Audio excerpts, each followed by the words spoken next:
Tonight, philosophical midwifery. New word, new expression, new idea, the pathologos. First, Socrates defines his art as philosophical midwifery. Picks up the name from his mother, that was her art, and he says, just as my mother gives assistance in helping those who are pregnant give birth, helping them with the travails, he said, so I too help in bringing to birth, but not children, but ideas. Therefore he said, I have an art very similar in every respect to my mother's art. He said, I can bring on abortions, I can assist in the delivery, I can judge after whether it's a true and noble birth, I can offer a variety of services for those in need. Now, what is it he said? He said that we're all pregnant with ideas. The difficulty is twofold. One kind we in some way intuit, another kind we don't know we have, and we don't know we're pregnant with, and we don't know it's been a long time having them and they should have been delivered and they're still around, causing undue stress. And that's the whole problem of human existence. Now, Plato explores, see, here we have, luckily enough, a figure of a person. Right. Therefore, there's an idea somewhere. I'm going to use that as the mind, though I don't believe it's in the brain. And we're pregnant. And we have to bring to birth. We don't know we're pregnant. And therefore, you need the assistance of a midwife who can identify that and help bring it to birth. And that's the great drama. That's the great drama. Get it out. I want to give you first an example of a pregnancy. Then I'm going to take you through all of these ideas. And therefore, let me first start with saying, first, a pathologos is a sick idea. It's a sick logos. It's a sick idea. It's a sick idea because it's a false belief about oneself and about the nature of reality. And we all have them. We all have them.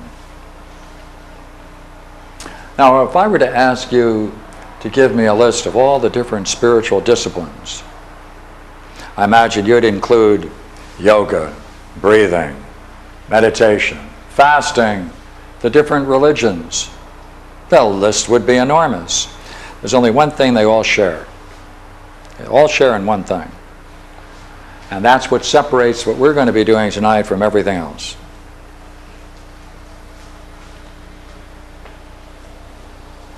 They all agree that the nature of man's difficulties cannot be solved by recourse to reason.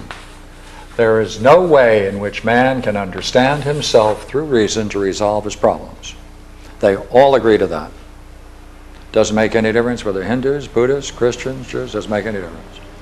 The nature of man's problems are beyond reason because they see reason, and the nature of the mind is to be too inadequate for the task of man's creative evolution. What we're going to look at is the alternative to this, philosophical tradition or the Platonic tradition. And therefore, Plato is going to start, as we are here tonight, we're going to say that it all begins, man's basic condition, his primary ignorance is the result of having picked up sick ideas which we are calling pathologos.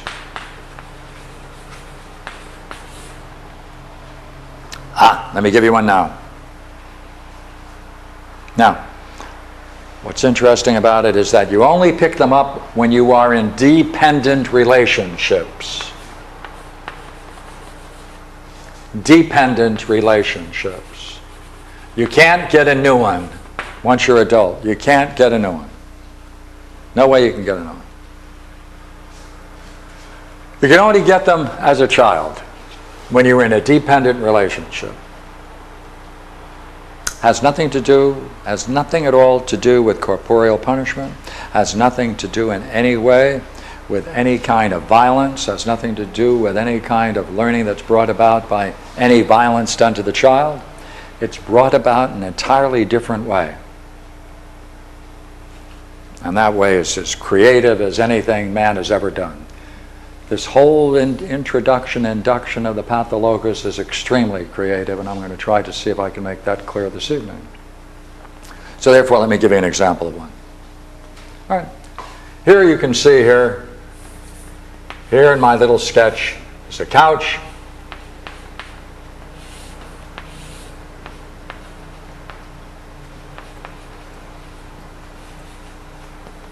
And here is the mother. And here is the daughter. And they're both watching TV.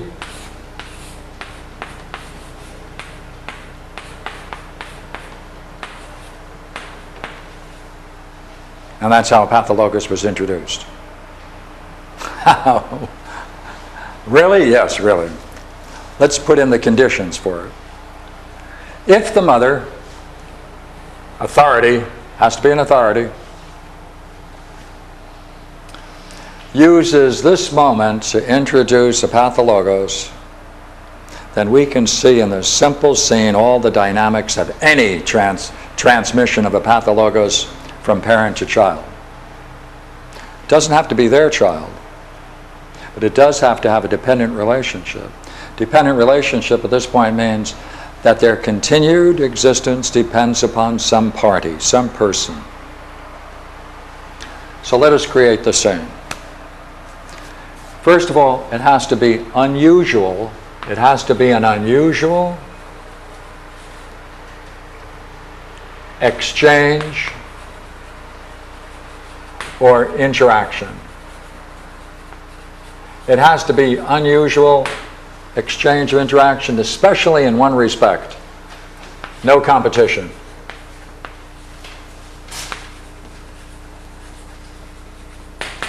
All of the energy doing this, as the story unfolds, is going to be directed not just at the TV screen, but at the child. Let's see how it can develop. If the parent decides to be close and intimate with the child, warm, responsive, caring, if the child comes to that scene with an openness and a receptivity, and if these scenes are otherwise rare, then the child is going to see this as a great opportunity for intimacy, openness, and love, and they're both going to enjoy the TV. Now let's create the conditions. Let us assume now that they're watching a particular kind of movie. All right? Let's say the particular dramas are always late 19th century dramas that are being featured. And in this case, let us assume that the particular films that are being shown are musicals depicting Royal Mounted Police and other kinds of 19th century figures, and including light opera.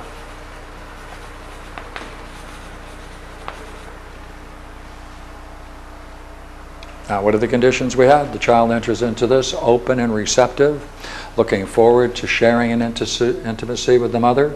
The father isn't around, the other children aren't around. They are together, they're enjoying this. No violence, nothing. How can a sick idea, pathologos, be introduced in such a obviously friendly, open, caring scene?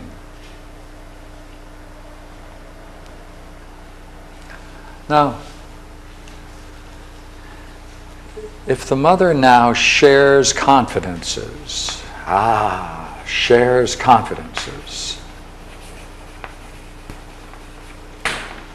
uses this opportunity to express what she really thinks about the nature of reality, about her world, and her daughter's world, then being open and receptive and warm and everything created for a mutuality.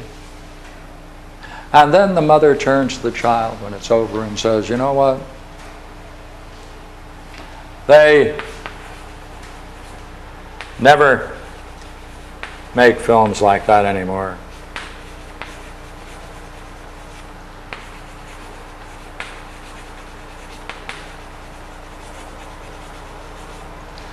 And if this is an interesting theme that plays itself out in the house with the following ideas. All right, let me give some themes that were created from other scenes. Themes such as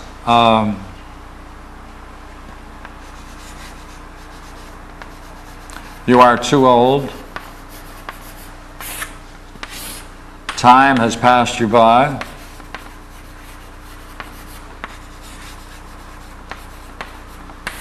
The golden ages are past.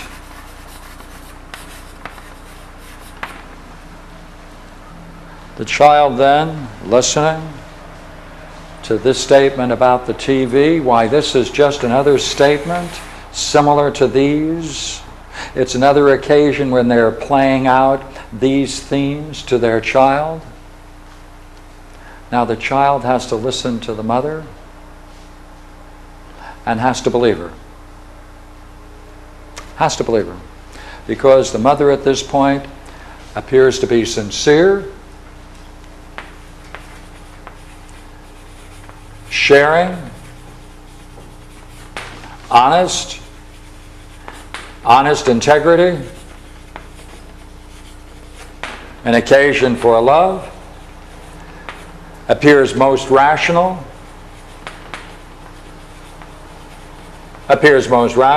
most knowing.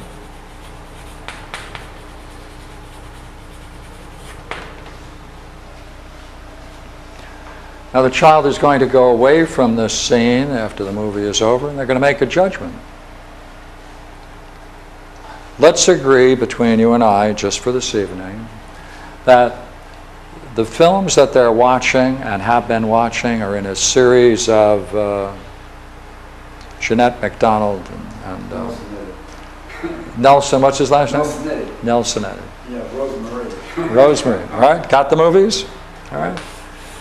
Shall I assume that we all know those, and we can go a step further, and you can also make a nice critical judgment about the kind of art that's being displayed in these movies, as compared with contemporary artists, and you can pick them all the way from Sutherland to Pavarotti or anyone else if you're liking. And now take a look at what the mother has said. The mother says, they never make films like that anymore. The child now walks away and has a decision to make. Is that true? Well, of course it's true. Of course it's true. Wait a minute. Of course it's true. That means then that my mother saw them when they were new. She was caught up in the excitement of it when they first came out. I was born too late. The golden age has passed. I'm living in the shadows of it. Well, I was born at the wrong time. It's the very nature then of what this person is going to perceive is that that there's been a split in the nature of reality, and the great times are over. They can't function. So the child then walks away and is going to come to a conclusion about this event. Now, it's not the kind of a conclusion that is put into words. It's kind of a feeling conclusion. It's about an attitude. It's about a sense about the nature of reality. It's never discussed again. This is never discussed with mother. Hey, mother, as an example, Well, they made a lot of films since those films back there in the 30s, 40s. Are you sure that there aren't any that are equal to it, that didn't have greater artistic merit? Can't.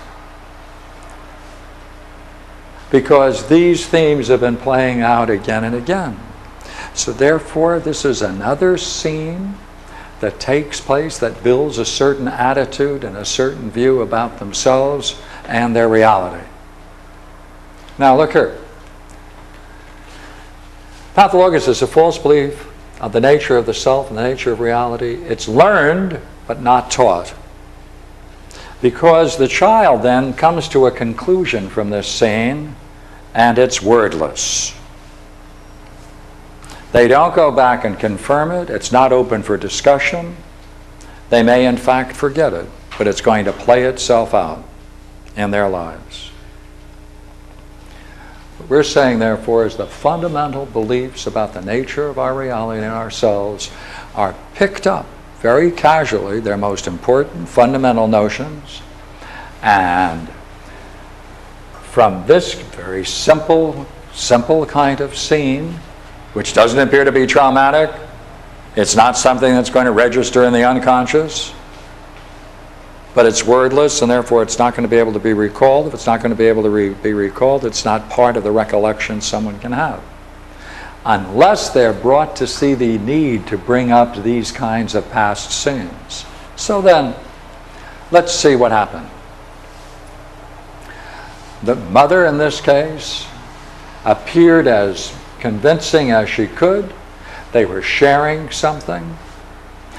Within that sharing and that convivial relationship, they shared a confidence. The child had to be open and receptive. The mother then appeared sincere, sharing, had honesty, integrity, appeared like love.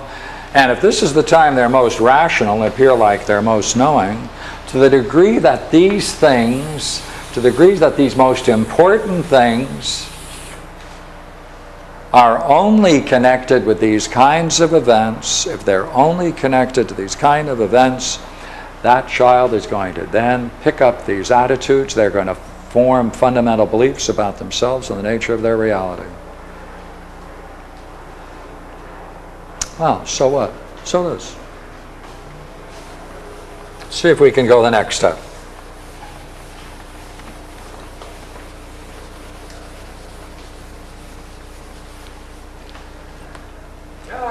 This is implying that the person is born with a complete blank. No. We'll get to that. No. It looks like a child is actually born with an amazing attraction for those very things: integrity, truth, sense of fairness, openness. That's what they're born with. Since these ideas can play themselves out when a child is even 2 years old.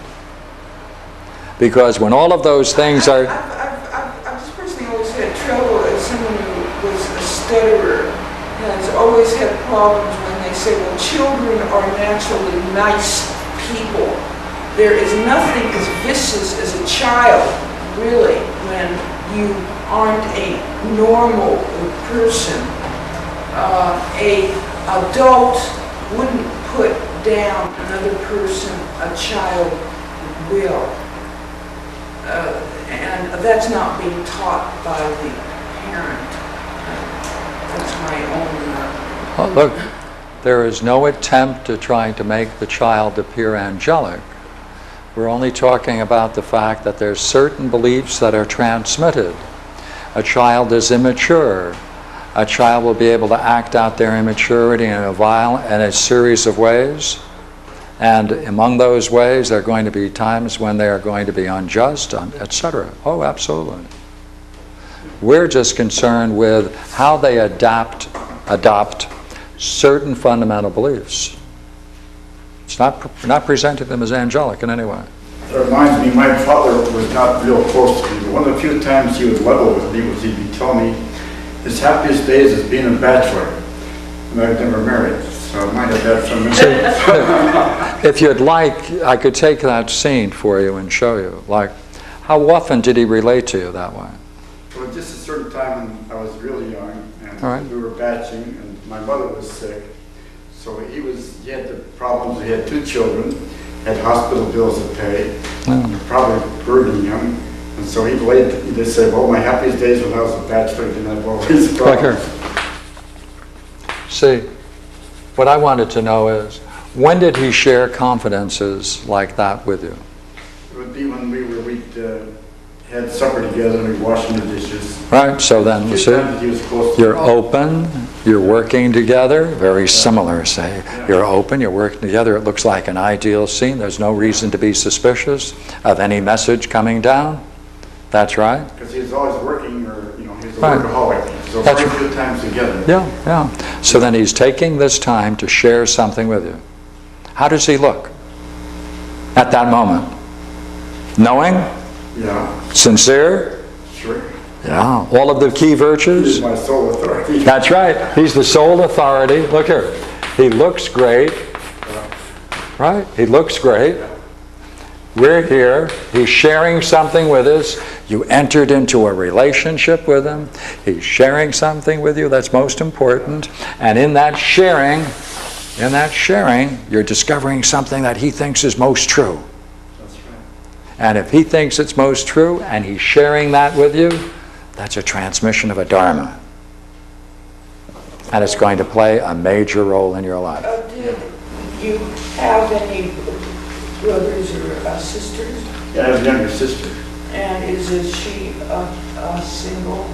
No, she wasn't there at the time. She got married. Yeah. She had no trouble getting married.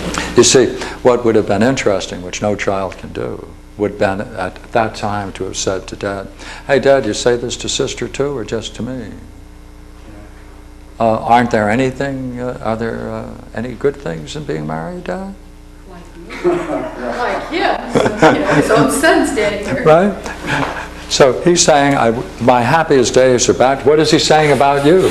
He's saying that I'm not much appreciated. I'm just a burden, is what he's Just a burden. Yeah. So that's an image he's communicating to you. Yeah. That's the very same kind of view, you see. These attitudes are passed on that are going to play a role. I had inferiority complex most of my life. Yeah, Sure. yeah. Now, would you agree, what's interesting, we haven't gotten to it, but let's bring it in now. These attitudes and beliefs create a role. That gives him a role, that gives you a role. Two roles.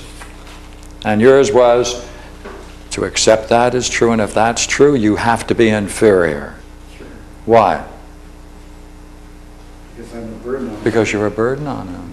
That's right. who I am. That's right. I had No integrity to the universe.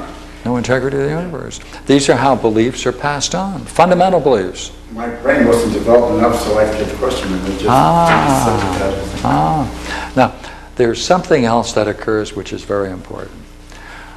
Now, there's a word I'm going to use. Here it is. Beauty.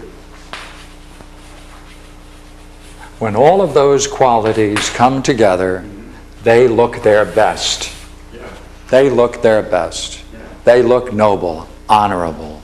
It's impossible to conceive of the fact that at that time, for their own reasons, they're saying something that is not true. That's impossible for us to It was believe. the most beautiful time. Most of the time he ignored me because he was busy doing other things. So there's a few times he This is very important. was close to him, yeah. That's right. This is very important. And he thought enough of you to share a secret. And so you're going to consider. See, he made the appearance believable because he looked believable. She became believable. Right? They become believable. And it can never take place if the scene wasn't prepared. You have to be open. There has to be sincerity. There has to be the sense of care and love. And that brings on the great role of the knower. This is a very important thing. In our society, there are very few times when we can ever play the knower role. Very few times. When we can really have an audience that's open and receptive to us, who will listen, who will be attentive, who will even believe it. But in the family, that's where you can do it. And therefore, this is an ideal time for the person to play the great knower role. That's the time. And therefore, it's a great moment, very significant. Now, what's most interesting about this is that the individual who's playing out this doesn't even know what they're doing. No. He's just unloading his burdens. He's unloading at the time. Yeah. They're unloading at the time. If you went back and said, hey, Dad, you know, some of the most significant things in my life, there are about 10 of them. And, you know, one of them happens to be the time when we were doing dishes together. Do you think he'd remember doing dishes with you and giving that message? No. Right? It looms large on our horizon. That's a great event because something was passed on to us. Sure.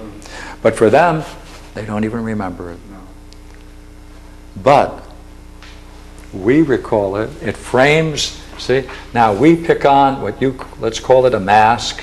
We become what appears to be consistent with that message, with that transmission of the doctrine. Right. And therefore now we carry it. Now, you see, what maintains it?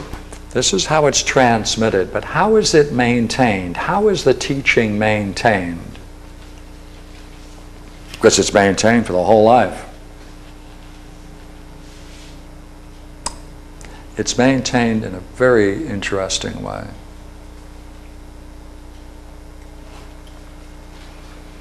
If anybody who is working and exploring their pathologos, these basic beliefs, all you need to do is discover just two interesting things. You take the themes, and there are only a finite number of them, like here, the one you just gave us, which is the kind of gave you the belief in inferiority role or inferiority view of yourself. Then you want to see how the daydreams a person has, their fantasies, daydreams, and night dreams interrelate. They always interrelate.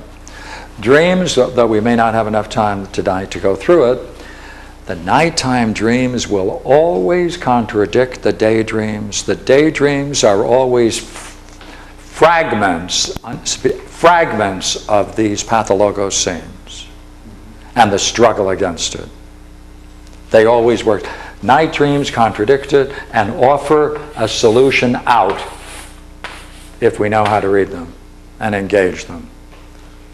So we create them, we conclude, we live them. How do we live them and what maintains them? Daydreams. That's what maintains them. It's the daydreams that is continually playing the record over and over again. That's the conditioning aspect of the human psyche. If you want to bring about a change in yourself or anyone else, right, you have to be receptive to your daydreams, and you have to ask when they occur. Look here, when they occur, precisely their moment of intrusion, and you'll see something interesting. Like at this time, all right? Now, let's take this scene and the one that came before it. Do you think in both of the cases, the one you just gave us, the one we had before, the one we had before, that it would inhibit someone's desires to try to go out and achieve something significant? Clearly in your case. Well, it did. Right, it did. See? Let's try the other one. How do you think that first case I had on the board might equally prevent, inhibit success in something significant and meaningful? Well, I found out that I always felt that other people were having all the fun. I was never having any fun, those the other people. Then when I found out, I went out with them, they tell about all the fun they had, and I realized I'd be buying into a situation which wasn't true. I was having just as much fun as everybody else. I just bought into the... You bought into the view that... Yeah, I wasn't having... That's right. Right. That's right. That's right. Or you couldn't admit to yourself, given this teaching, because otherwise that would be a rather curious doctrine. Let's see if we can make sense of it in a moment. Yes? If they don't make movies like that anymore, why would I want to make a movie? Because it's guaranteed not to be a movie like that. Greatness was always something in the past. Yeah, it's in the past already, and And it's sealed, isn't it? It's sealed, and why should I bother trying? Since It's already been done. it's already been Don't done. make movies like that. That's right. I bought into that too. Therefore, when someone who might have that background is really trying to do something significant, it has to be something personally significant. It can't be just practical. Right? And the more ideal it is, the more this will come into existence. So to challenge this brings it up. Let me try it again. Okay. When when this person then sitting with the mother, let's call her a boy or girl, let's call her a girl. All right. Okay. Now when this girl now grows up and she wants to achieve something, she has some significant goal, and it's important for her to achieve it, if this young lady's mind then works on this theme, then she's going to have to be able to reconcile two things.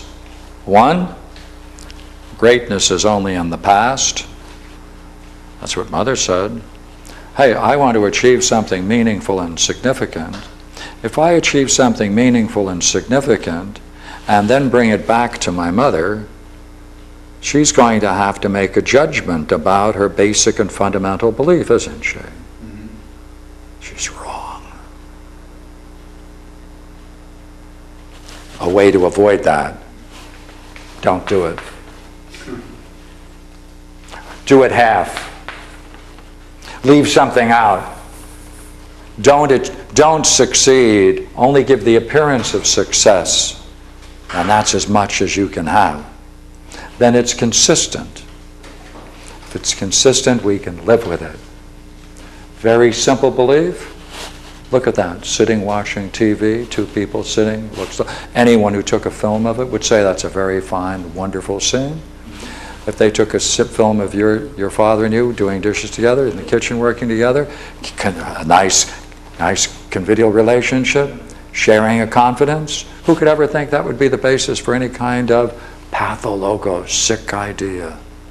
We all know too many examples of brothers and sisters, and some become a roaring success and some become nobodies.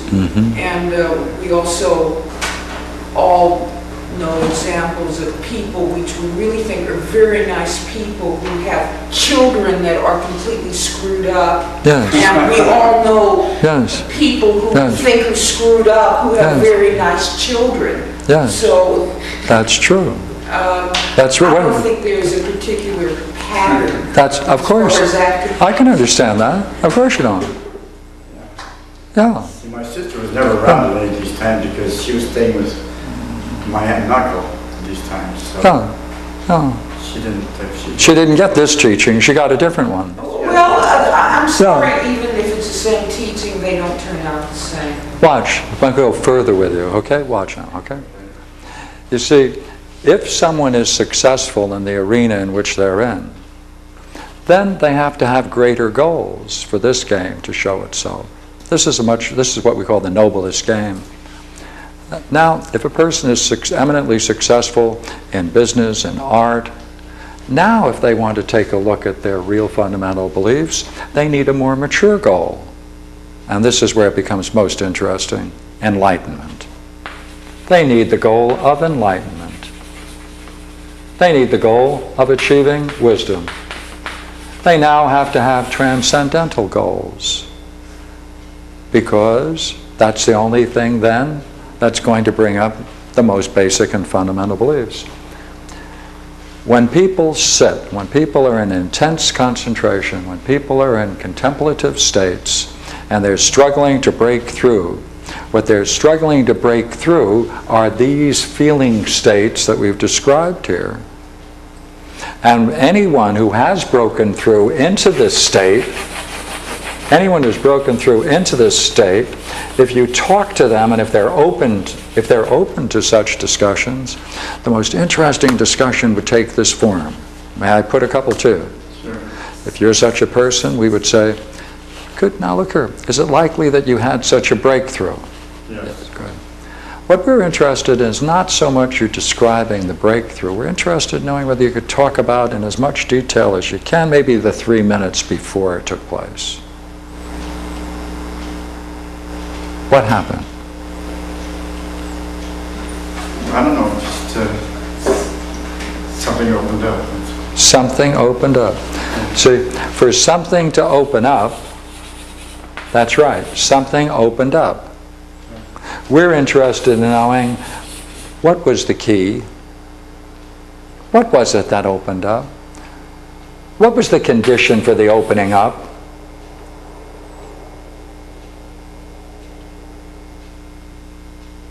Because you had to give something up to open up. That's right. You have to give something up to open up. That's right. I found out when I started practicing Zen, I had a lot of knowledge that was unnecessary. I had to give up an awful lot. You had to give up your knowing role. Yeah. Oh, if you had to give up your knowing role, we would be very interested in knowing whether that knowing role had anything to do with appearing like someone we know. Yeah. Did it? Yeah. Then you gave up this as an idol, Right. as an ideal. Right. Then you could open up to this higher experience. Right. That's right. That's the way it plays itself out. And until you do, it binds you. So you found a way to break. Now the difficulty with all enlightenment games, however, is that there is often a way to have how to integrate it. And unless you discover what it was, part of it can still retain its force. Because part of what we're talking about has a counterattack. Right? Not, see, these problems that occur in cycles, and they link themselves up with others of a like kind. And they're also capable of producing problems of a similar nature, so it's monadic. But apart from that, there's a great power to these pathologos. It has a powerful counterattack.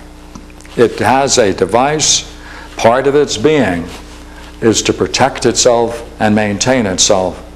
And therefore, you see, after you come through with one of these enlightenment experiences, unless you go back and see what it was you dropped, as you were very, very perceptive in seeing, that it meant giving up your knower, the knowing game. All right? I am assuming that we're together when you say that the knowing game you gave up has some kinship in appearance and in manner to that of your father. Never thought of it. Possible. Oh, so that's why sitting down and talking not about the enlightenment experience, but what you had to drop to open up helps you stay in open. Because to the degree that you don't see that, what it is that you dropped, it's still there to some degree. Modest, more modified, but it will still play itself out. So, let me ask you, okay? There you were, all right, there you were, all right? Now notice you have this concentration is building up, right? And you're focusing on whatever your practice is, and you're against a wall. And you know there is an issue at stake. And you don't know what it is. Right. But you drop it all, and what you dropped was the knower game. Right. Now, if anybody could have described your knower game, how would they describe it before you dropped it? When would it be most visible? If we got some of the people who knew you and said, say, when was his knower game most visible? What would you say? Well, I suppose it's in 1972 when we had my biggest breakthrough. All right. And before that, if someone were to ask you to describe that knower game that you knew, how would they describe it, or how would you describe it?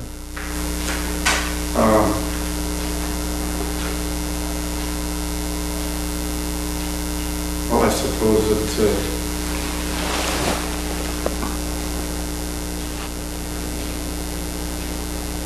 I don't know, I can't think of it right now.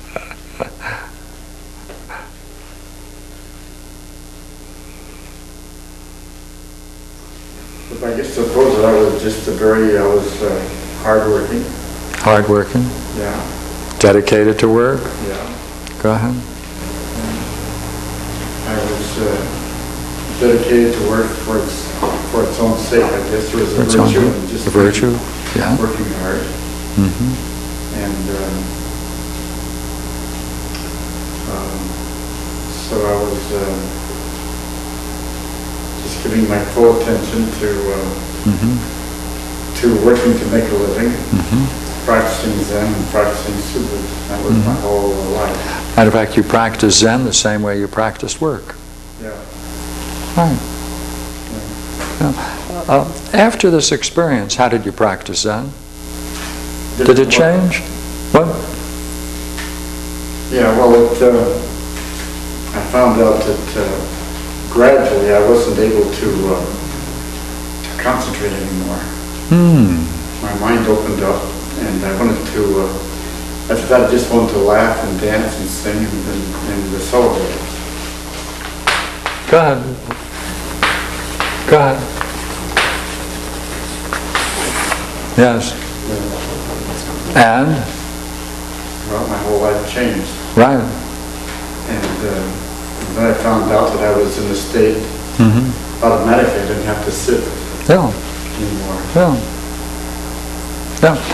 How would Dad have looked upon these three things? Pardon? How would your father have looked upon those three things? He's been very, he wouldn't have approved at all. So when you drop that knowing game, remember all of those terms you used, certainly looked like they described your dad's total vocation and duty towards business, right? You dropped his. I dropped being serious. Whatever he gave you in this transmission, you dropped. Right, dropped the whole bag. You dropped the whole bag. I didn't mind being foolish anymore. That's right. Or being ignorant. Or being ignorant. Or stupid. That's right. That's right. Yeah. Right. And so, let's see, then laughing, dancing, and singing, now is open to. It wouldn't have been had that knowing game stayed in place. When you therefore opened up, you first had to drop that. Right. Yeah. Yeah. And notice there's nothing major about that scene. It's just two people washing dishes together, passing a piece of information. Happens every day. That's why in the same house, children can have total different destinies, because these casual transmissions go on all the time in different ways, and the person who's doing it may not even be aware of it. Or if they are aware of it, they're not aware of the consequences that follow from such an event. What made it more powerful was that usually he was very busy, and so he didn't have much time to spend with me. So every time he spent with me was very valuable in my mind. Yeah. People have always told me, and I've asked a lot of friends, that when their children become adult, that the child and the adult are really the same people, that their children really don't change that much. That's right. The personality is there when they're a child. In this case, we just saw one where that father's remarks molded the No, child. even before that, it is there. Yes. It is there. I totally agree with you, because you see, we call that the milieu, right? We call that the milieu, right? And that means that, you see, you were aware of your father's manners long before this, all the way back when you were an infant. The question then is, how did this particular event put that coping stone right in there? Yeah. That's the issue. Go ahead. My father used to tell me that when I was a baby, in the crib, I have the milk bottle and I'd play with it. And they were worried because I didn't seem to care whether I drank the milk or not. I just loved to play with the milk bottle. So they were very worried about me whether I'd grow up to be a healthy person or not. See, that's the story. Could it be that you might have also walked away wondering whether or not he's making a point about the fact that you were playing freely and enjoying yourself? Is that also in the message? Is that also in the message that you could walk away with? See, because when we walk away, we conclude, and we don't put those conclusions in words or share them until reflection brings them back.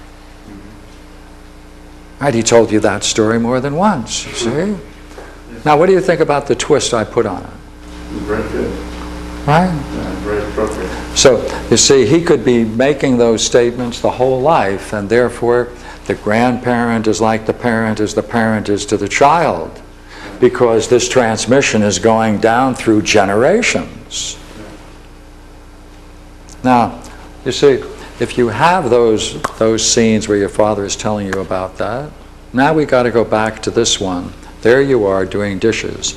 What additional piece of information comes in at that point which is so significant? Because this is the heart of it. It's shaping it all along so that all the children, right, become very much like their parents. That's right. There's that filial bond. That's right. But what do these particular events do? Well, I wanted to be more like my father because I wanted to be accepted by him because he was my sole emotional, basically sole emotional support. Because my mother was sick and she wasn't around him. Yeah, let me see if I can help you with one thought. See whether we can push this further, all right? He's building over the years an image of work, dedication to work. Yeah. And he's also at the same time making certain statements which, like we just explored a moment ago, against that is a certain worry when you're playing, open, spontaneous. He doesn't attack those things directly. No. He said, I was worried when you were playing with your bottle that you may not get enough nourishment. So, I mean, who can say anything about the fact that your father is showing very much that he cares? Right. Wait a minute. Behind it, we suspect there's another message. That's the wordless one. See, that's the one we carry. Now there you are with him. You're doing the dishes, and he passes out this very innocent appearing remark. What does that tell you in addition? What does that tell you? Try it. Keep my nose to the grindstone. Pardon me? I should keep my nose to the grindstone and not be frivolous and not enjoy myself. But he put in another one. Don't get married. Or get married, right. But if you get married, that takes away from work. That's right. See, that added, didn't it? Also takes away from enjoying my life because I'm being followed down like he was. That's right. Right. That's right. So therefore you had a negative view about that whole activity in life. Because he already, see, through the milieu, had built up the idea of work and the fact that one should avoid spontaneity and playing because that detracts from work. Right? That went along until this particular event came in when he gives you that great statement. You know, my happiest days were when I was a bachelor. Well, then that means the happiest days is when he was working, not married. Ah, clever. Now he's giving you that. You love him, he's your authority. Right? Undoubtedly he was fair towards you. Right? Had many virtues. We're not taking any of that away from him. What we're interested in is how a belief is formed and the impact it has on the particular person. That's all. Yeah. Yeah, I think he got his. I still feel circumstances there that you probably never met a girl you were crazy about. Well, I did meet one or two. And what happened? I've known too many people who get into marriages that they know they shouldn't get into. They get into because they are crazy about the person.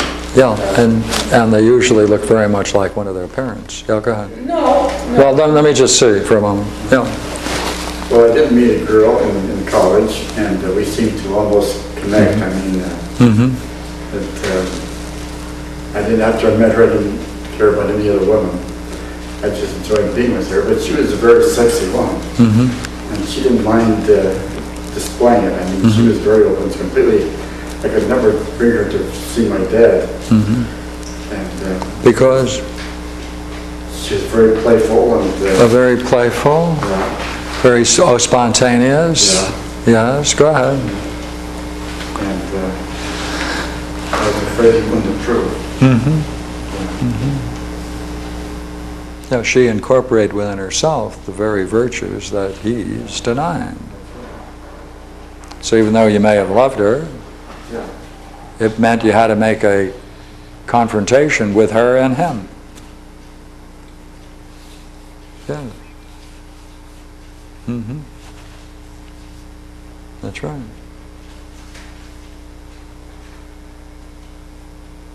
That's right. So you see, what's interesting is that we then are attracted to the very things that we know are worthwhile. Find a woman who acts in that way. We're drawn towards them. We know the value of it. We can't reconcile, however, them with the teaching, and that creates a crisis. Now,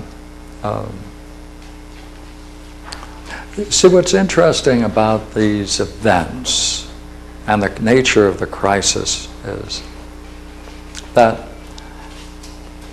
the rarer the event, the rarer this transmission scene doing the dishes, the rarer those times are, the greater the impact they have. That's a key. Because then we're going to cling to them as symbolic of the entire relationship. Right? We're going to say, I can understand now. See, one of the interesting things about the pathologos is that it makes sense of the whole past, the milieu. Yeah. Milieu is that background of events that's in our home. Because, like, now you know something about Dad. He told you something, confided. That now makes sense of a lot of things that he's been doing. It makes sense. It makes everything rational. Based upon a false premise, it makes everything rational. Yeah. And therefore, you can then pick up a role, and you can then relate to him, and it looks harmonious.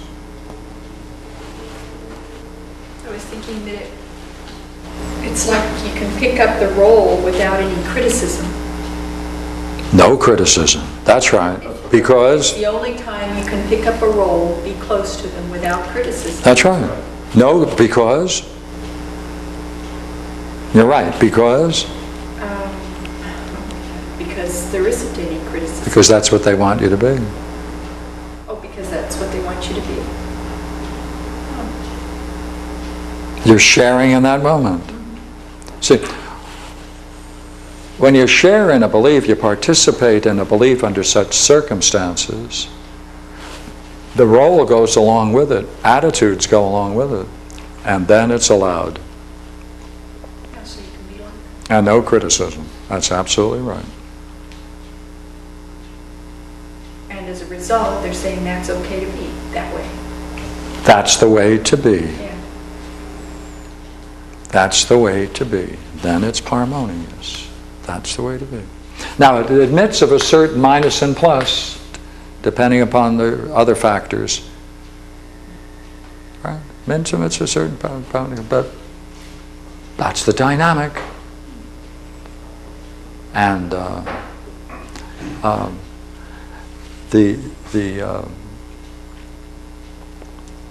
see, each one of these, we said before, comes up in cycles, right?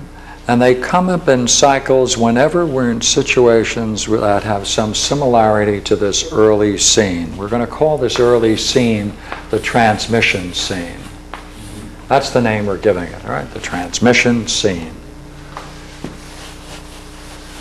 The sports pages today in the LA Times had an article about the prize fighter Jerry Quarry. Was there someone here who saw that article?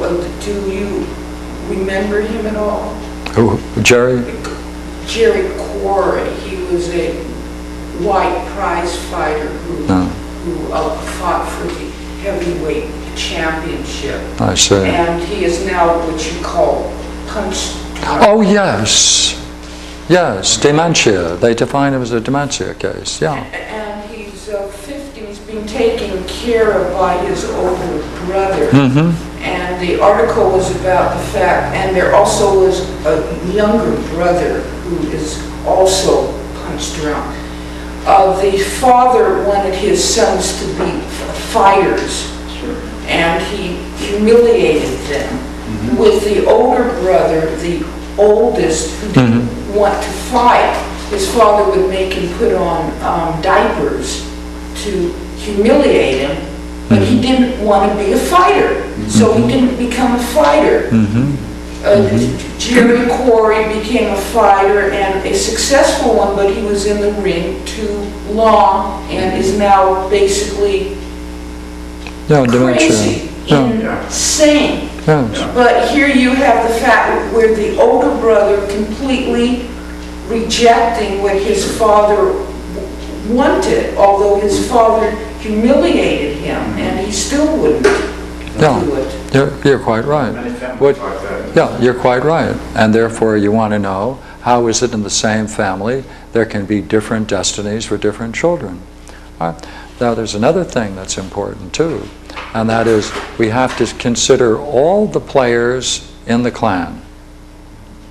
Have to consider all the players in the clan. We don't know in that case the role of the mother. We don't know the role of the uncle. Anyone who played a significant role in the family, we would like to see how they contributed to that. You see, if he was wearing diapers, humiliated in that way, and the mother came in and let him know, let the son know, that she thought what he was doing was right, even though he's being humiliated, the humiliation is not going to have any effect. So you have to find out. He just didn't want to be a fighter. Yes, I understand that. He just didn't want to be a fighter. Yes, wouldn't it be interesting also, since he just didn't want to be a fighter, if that view also came from his mother or some other relative?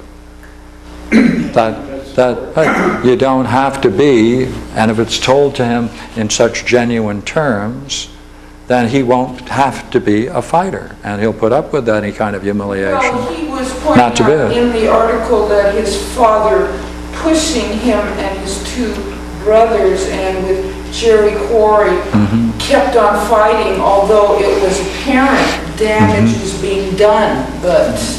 Yes. See, the thing that you and I would like to know is, how did that other son, the older son, how did he maintain a relationship with that whole family during all of these years? What role did he play? See, what role did he play? Pardon me? He takes care of his brother. No, I mean before. Before. Yeah, see, he had to have been with the family as a rebel and allowed and tolerated for all of that length of time. And we'd have to know why and how. And it would be the unfoldment of that story would be very important. The article said that he doesn't speak to his father. That's great. Because his father right. won't admit what he had. Yes, that's right. That's right. So he never spoke to him. He had some other way of relating emotionally, and I'll be risking an opinion and saying it had to be someone else. Sure.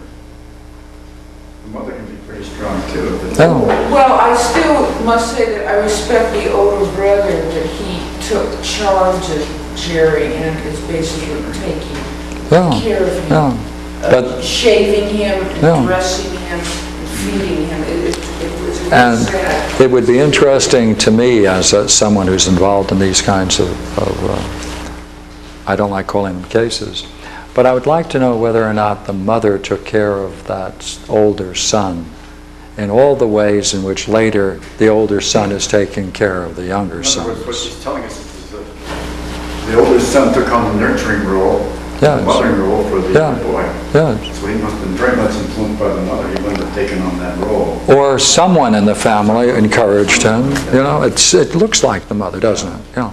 And it would be worthwhile finding out. Yeah. I've always been told, like in third world countries, how come they have so many children?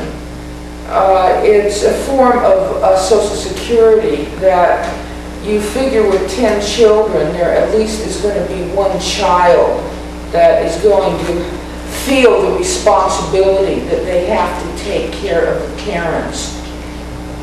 Yes. And so Yes. there's a better chance of that. And it does appear with families, I know there are children who do take on that responsibility with their parents, and there are children who just don't. Yeah. See, this is not a way of trying to account for human beings' behavior. It's a way of trying to account for a specific kind of behavior that causes difficulties for people. The point that you're raising is, how do you account for someone who turns out to have such high humanitarian ideals? This isn't going to tell you, because they had to get through something to be that ideal. And that would be worth discovering. Absolutely. I totally agree with you. I totally agree. If you still have Yeah. two days times, it's in the I will make sure. sports page. Yeah. And it's part of a lengthy article, by the way, that most of the prize fighters who seem to die in the ring seem to be managed by their father. Yes, recently, just to help you with that, there was a story within just a couple of months, now that I recollect it, of mothers who have that same kind of dedication or enforcing or coercion for their daughters to become ice skaters, figure skaters. And if you've ever gone to an ice skating rink, you can see the mothers lined up. And you can see how they give their love and affection and attention only when the child does it well. And when they don't, they ignore them. If the child is making the connection, now that's when my mother loves me and shows me respect, they're going to play it out that way. But they're going to get a crisis, because sooner or later they have to do it for themselves. And that's one of the explanations of burnout. The Gypsy Rose Lee, I had a whole story about her and her mother. Her mother's a dominating force in her life. Her mother more or less pushed her into the Yeah, you see, what's interesting about this is that these are situations where the child is not pushed into anything. See, it's a very subtle process, and that's what makes it interesting. Because we can understand coercion, but we always know that only reaches a certain point, and there's often a rebellion. In fact, this would be considered family values, which is preached by our government. That's right. This is family values. They'd love to see this kind of scenario going down in most families. On the surface. On the surface, It appears. you could film this. You could film all of these scenes. This scene that we mentioned before with the girl you're seeing, it looks like an ideal family. Father doing the dishes with the son, fine. Mother and daughter watching a movie flick, eating popcorn, whatever it is they might. But we're saying, watch how the introduction of basic beliefs about oneself and the nature of reality are brought in, and watch the effect it has. Because we were going somewhere before, we were saying, you see, by making this interesting statement, which is very famous, under similar circumstances, we can expect similar results. Therefore, when it's that point, let us say now, where you have to decide that you're interested in trying to achieve something, and you have this teaching, as you get close to that open state that was similar to the moment of that transmission, when you get in a state where you're similar to that open state, then that teaching is going to emerge, and you're not going to be allowed to go any further unless you find some way of dropping it. Yeah. And that's what's great about all meditation and all spiritual exercises, that it builds up jiriki, it builds up the power of concentration. It builds up, it fortifies you to make the jump. And that's its great value. And that's why it's so significant. Yeah. later on, I was studying voice, and I was going up for consideration for getting a scholarship. I went down, I forgot the words, so I made it. So I goofed it up. So I fulfilled that. Yeah, it's because at that moment, to have been successful at that moment meant you had to confront that teaching. Yeah. And you have to confront that teaching to succeed on some higher level. The higher the level, the more you have to face it. Which is why very often in the religious tradition, people who do achieve very profound states of mind, if they don't integrate what it is, they fall. They have all kinds of crises, and they get in all kinds of problems, not because they haven't achieved great spiritual heights, but they haven't integrated what it is they dropped, and therefore it comes back in an older form, and they have to then deal with it. They can't deal with it, they're no longer in that high state of concentration, therefore they succumb to the follies that will beset them. And I'm sure you know a good number of people who fit that description. Yeah, that's true. Because this is the role of understanding. This is the role of understanding. And remember the way we started, we said, this is the role of understanding. It's a certain interesting way in which you have to confront yourself and what you've learned. And when you do that, it's an opportunity for quantum jumps in development.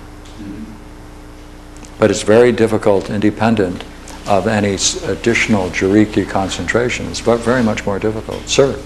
And this is what you meant earlier when you said in contrast with all the other systems. That's right. And they believe that these problems cannot be solved by reason. That's right. And this one is saying,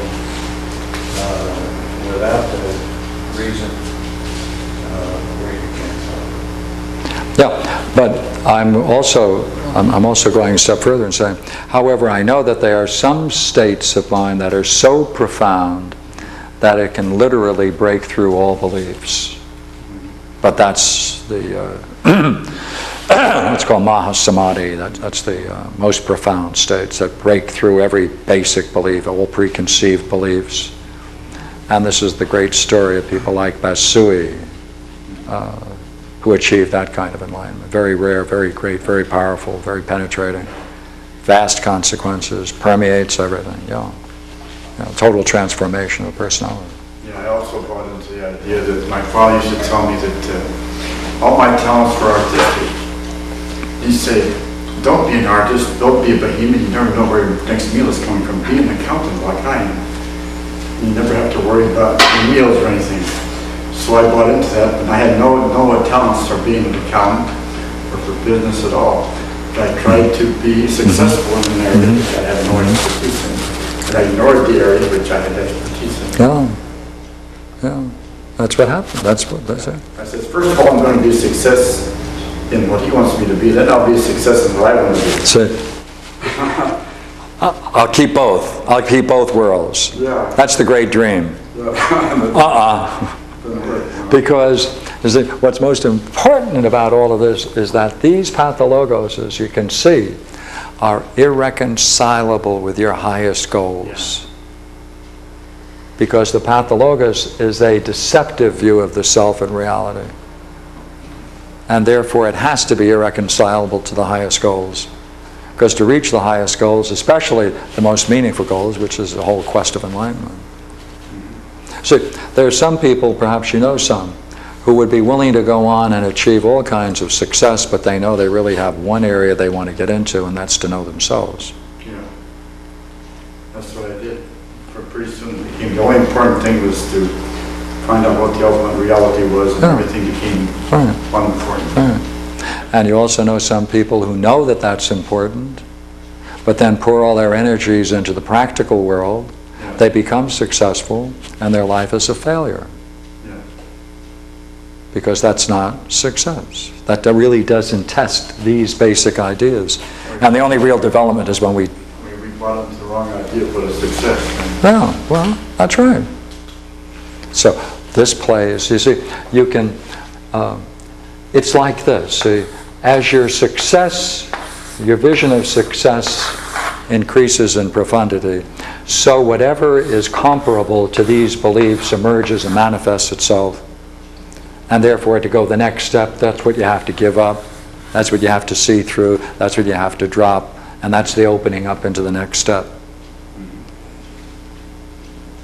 So theoretically, if it were possible to find some way to be able to identify all of the basic pathologos a person has, both about themselves and the nature of reality, then you could match them and say, okay, now these are the studies you're going to have to go through. So why is it the most interesting thing? By heavens, I think it's the most profound thing I know of. And that is that what this says is that unless you have a true view of the self and the nature of reality, you're going to suffer. It's in the very heart of reality that if you don't have a view of the nature of the self, any view of the self that is less than its total reality is going to give you a problem. Of course, these are the same, self and reality. Because if you have a negative view of the self, you have a negative view of reality. You have a negative view of reality, you have a negative view of yourself. So I aspire to realize that state where I was completely free of all beliefs, all conditions, unconditional. Unconditional, open. Right. So I didn't get sidetracked with any conditions. No, that's right. That's right. And the only problem, remember, is that occasionally, right, there are going to be parts that are still hanging around, and those are the things that you know you have to work on. Right. Yeah, that's right. And they'll always go back to a teaching. Yeah.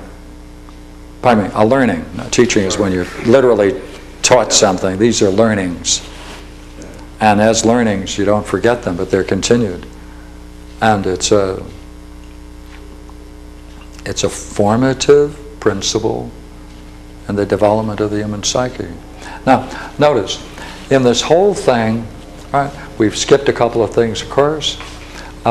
We touched on blame and anger. Man is angry. Mankind, we are angry because wherever we got these views, depreciatory views of ourself or the nature of reality, causes our anger. Everyone is anger. Yeah. Everyone fundamentally is angry. A lot of anger. Has to have that anger. So much anger when I get up to sing, my throat would choke up. Right. So then I realized I had to go beyond and get to the source of why I was angry. That's right. And that got me into the spiritual thing. That's how it I gets. realized there's no other way. no other way.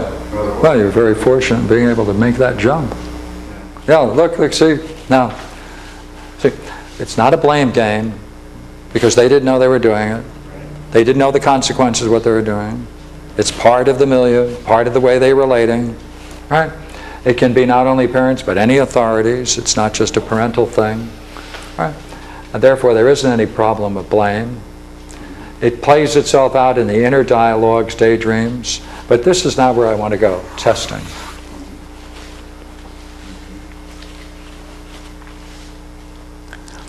All of the theoretical work you do in trying to understand yourself, we can map it out, we can map out the difficulties the person has, trace it back to these early scenes.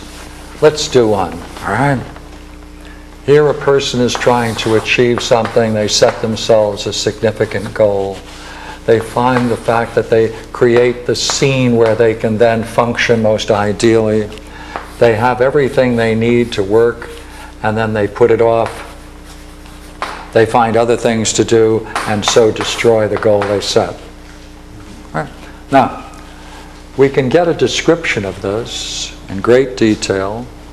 The thing we would ideally like to see is that moment when they perhaps got into it even a little bit, or even if they didn't, but even a little bit would be worthwhile, to see it precisely that moment when they quit. To know what was going on in their mind and how they felt. That state of mind that they're in is the key to a past learning scene, such as the one you mentioned, right? And then, see, you can map it out, you can talk about it, you can see how your father looked, there you were doing dishes together, right? Here he's confiding in you into something. It can have many particular scenes like the unfoldment of a play, or a drama, that's called understanding. That won't get you out. That won't get you out. It'll give you insights. It'll be very interesting. You'll enjoy it. But you now have to go back to the thing that is undone, the most important thing, whatever the most important thing is for you. And the more significant it is, the more important. The more significant it is, the more, the better what we're now going to call the testing.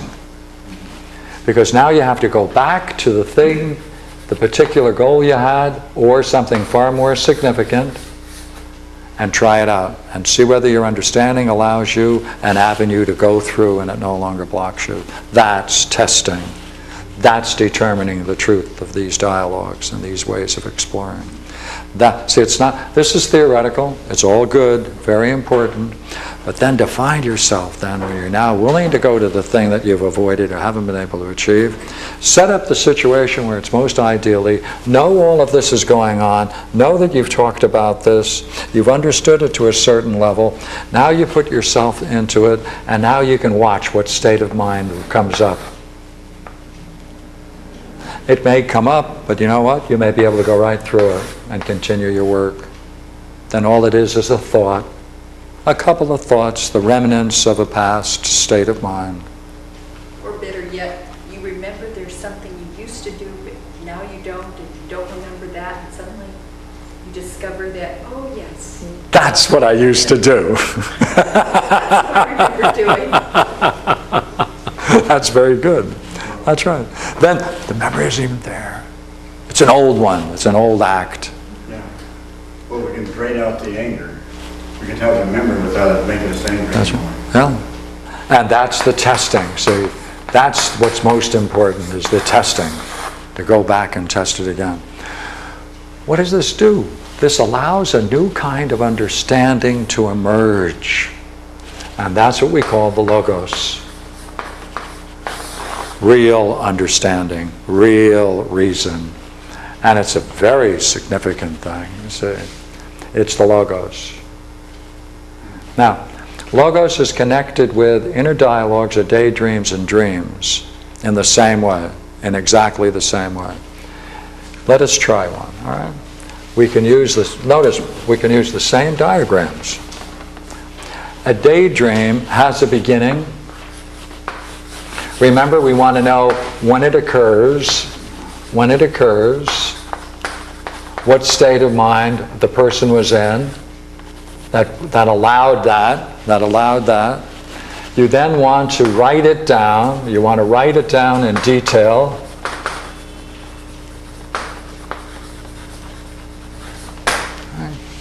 You want the whole story. You want to let it run itself out.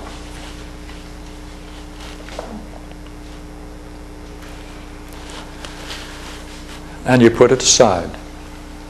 And you wait for the occasion again to come up. And you do it again.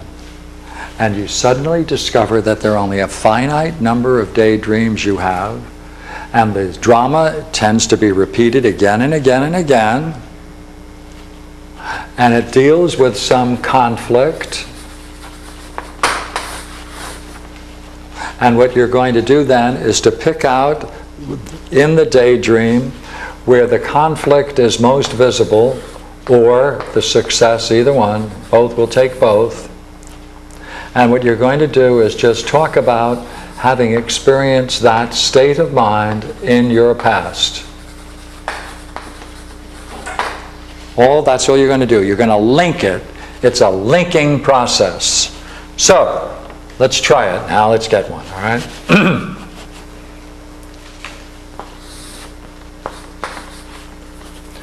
Wouldn't it be interesting at this point if you had kept records before 1972 of your daydreams? Yeah. In detail. Right? And then to see why after 1972 they've changed. They have to change. They have to change. The degree to which they change is the degree to which one has dropped those images, because every daydream has in it a mask, an image of oneself. That image of the self is a reflection of the pathologos. And that's why they are so important to study. So therefore, if you can spot that moment in the daydream that was most intense, you identify the kind of state of mind you're in the daydream. State of mind you're in the daydream, what we're going to call the mask. You ask, what can I link that with in my past? Yesterday, last week, 10 years ago, 20 years ago, wherever you want to go. So therefore, you want to get then recollections of that state of mind, recollections of that state of mind. The recollections are themselves going to be stories, events that happened to you, things that you heard, saw, were told, and you treat them exactly like the pathologos. Same thing. I had a dream, I don't remember exactly when it was, but sometime previous to this. It was something to us probably in the 60s. It was in the 60s, and I had a dream, and I took this dream to a lady that was an authority on dreams. And she said, my dream was predicting my future enlightenment. So that was interesting. Good girl. Yeah, talented woman. Yeah, I like to hear. Casey, yeah. Yeah, I'd like to hear stories of that. Is she still around? I don't know. She wrote a book about dreams. Oh, okay. But I don't remember if I have the book around. But she was a student of Edgar Casey. Was she a Jungian or with Edward Casey, is that? Well, she was much into Edgar Casey. I don't know. Yeah, Edgar Casey, yeah. She might have, they're compatible in many ways. Yeah, okay. But she was basically dealing on the Edgar Casey guy. Yeah. Sir? It sounds like the dream was contradicting the daydream. That's right. Dreams contradict the daydreams. I'm still not clear on that. Could you give an example? Sure. Of the dream and the daydream? When I think of daydreams, to me that's like fantasy, Yes. enjoyable Yes. fantasy. That Yes. like an example, that I won the lotto. Okay. Now, what kind of dream would I have that would contradict that, and so what?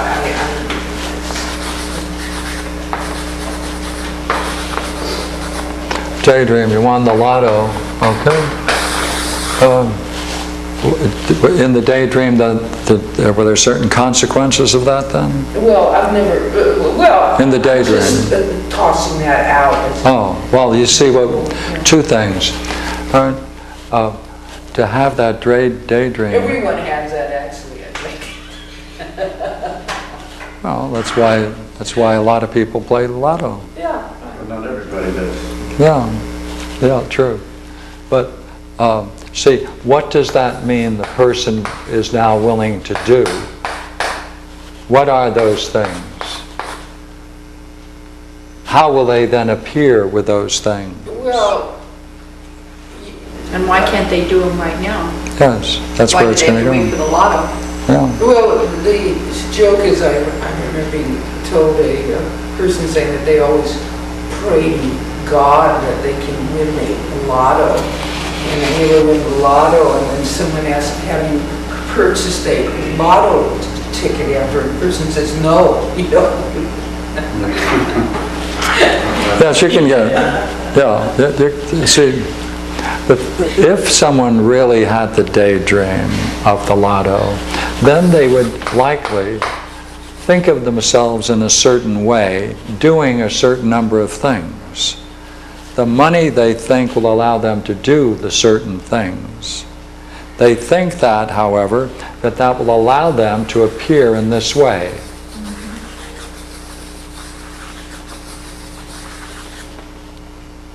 And since it's a state of mind, why can't they appear that way without the lotto? See, that's why theoretical, pardon me? No, see, in this game you can do so much, but it has to be from particular experience, you see. So to make up the hypothetical case, you'd get a hypothetical answer and it wouldn't be very insightful. But I think I'd rather go back to the daydream and dream interaction of the daydream and dream.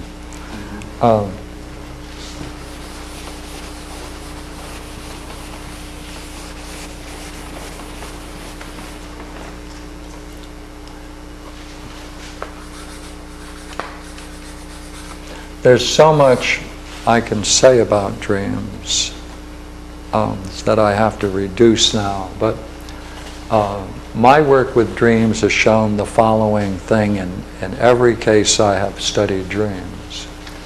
And that is that either sometimes people only have what I call a snapshot, perhaps just one scene and nothing else taking place.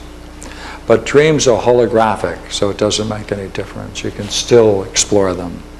And you do it exactly in the same way. Right? That is, in every particular episode, there is some scene that can be described.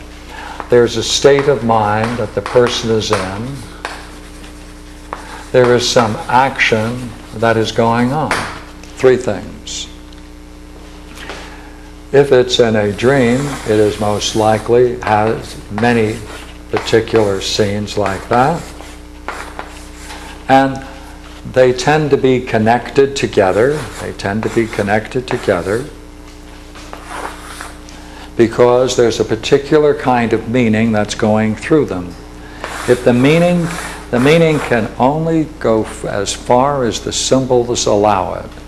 Therefore, if there's a split and a dramatic difference in scene, and therefore a different drama unfolding, that's because the dream could only go this far with the symbols chosen to communicate that meaning. Therefore, if there's another and different set of scenes that are following it, the same thing would be true. 1, 2, 3. Now, a person, we're going to call this this an episode made up of 1, 2, 3, 4, 5. Right, 5 particular scenes in this episode. And if it changes dramatically, we're going to call this the first episode and this the second episode. Now, the way you can see the intelligibility of a dream is, let us assume at the moment we have these 2 episodes.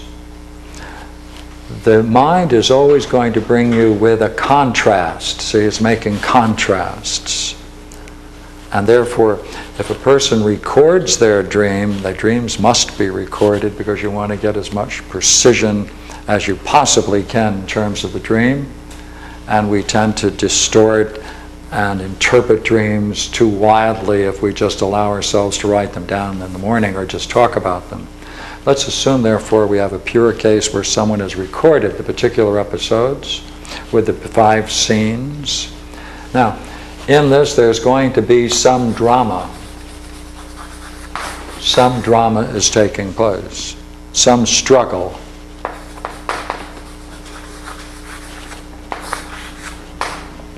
Therefore, in this, the person is going to react to that struggle and they're going to be in a particular state of mind.